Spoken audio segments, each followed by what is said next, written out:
জীবন বলে, তুই ভাবিস যতটা আমি তার থেকেও বেশি কঠিন।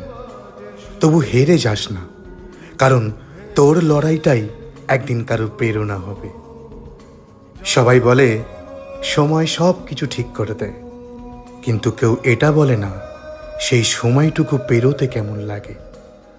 চোখ শুকিয়ে যায়, মন বোবা হয়ে যায়, আর ভিতরটা শুধু ধীরে ধীরে ফাঁকা হয়ে যায়। কিছু সম্পর্ক অজান্তেই জীবনের পাঠ পড়িয়ে যায়, যেখানে ভালোবাসা ছিল কিন্তু থাকার অধিকার ছিল না। জীবন শেখায়, অনুভব করো কিন্তু প্রত্যাশা করো না। জীবন একটা স্টেজ, কেউ দর্শক, কেউ চরিত্র, আর কেউ নিজের গল্প লিখে নিঃশব্দে অভিনয় করে যায়। তাকে কেউ দেখে না, তবু সে থামে না।